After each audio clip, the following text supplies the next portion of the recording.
Hi guys! Welcome to my channel. Ang lulutuin natin ngayon ay sinigang na bangus. Naka-ready na aking lulutuin at ang aking bangus ay nakahiwa na, nakahanda na rin. So atin na itong ilalagay. Ayan yung aking bangus. Bumili ako ng bangus na wala ng tinik, boneless na siya.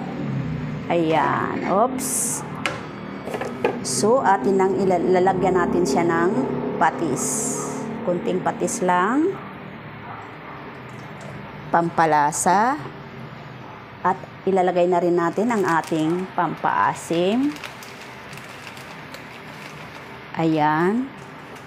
At ilalagay na rin natin ang ating okra kasi ang ating bangus ay madali lang maluto. At atin na rin ilalagay yung ating kangkong para sabay-sabay na sila. Ayan. Napakadali lang magluto ng isda na sinigang. At saka maglalagay tayo ng kunting asin. Dadagdagan natin guys kasi kunti lang yung ating patis. Ayan, hihintayin na natin kumulo para lumambot na lahat-lahat ang ating mga pangsahog. Ngayon, idahan-dahan natin paglubog. Dahan-dahan lang para hindi madurog yung ating isda.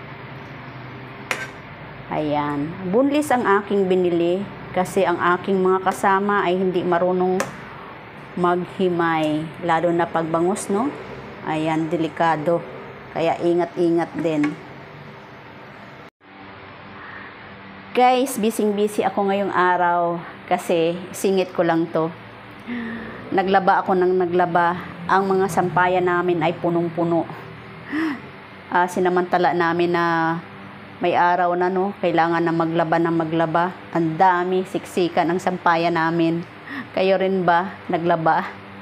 No, nakakatuwa. Sabi ko, pinagpipre ko pa naman. Sana umaraw na. Tapos kanina, yes, umaraw na.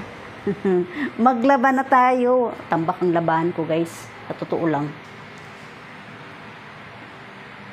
Yan na, guys, ang aking sinigang na bangus. Milk paste. Ayan ang aking sinigang guys. So, tama-tama yung timpla, ang asim, ang alat, hindi masyado. At napakasarap ng kanyang sabaw guys. So, perfect talaga. Higop-higop din ng sabaw paminsan-minsan. So guys, titikman na natin ang ating sabaw, sinigang.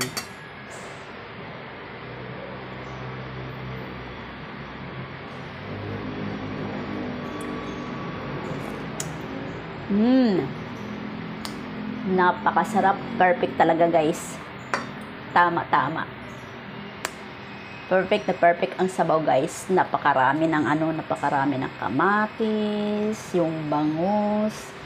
Tsaka hindi ka na mahirapan kumain ng bangus guys. Boneless yung, talagang ganyan ang binibili ko guys. Pag nagluluto ako, boneless talaga na bangus ang binibili ko. Wala na siyang tinik. Ngayon, kapag gusto ko naman na magdaing, boneless din. Pagka gusto ko ano ba yung tawag doon? Ihaw, boneless din yung binibili ko. Ayaw kong bumili ng bangus na hindi boneless na, skuday, kawawa yung mga kasama mo, hindi marunong himay ng isda. Ako kasi, magaling ako maghimay ng isda. Kasi laki ako, Bisaya ako guys. Laking tabi ng dagat kami. Marami isda sa Bisaya. Kami na lang yata nilalayuan ng isda eh. Yung dati, yung pating. Natatakot tayo sa pating na baka kagatin tayo, kakainin tayo. Ngayon, tayo nang kakain ng pating, guys. So, guys, hanggang dito na lang ang aking video. Ngayong gabi, ang aking luto sinigang. I hope magustuhan yung video ko guys.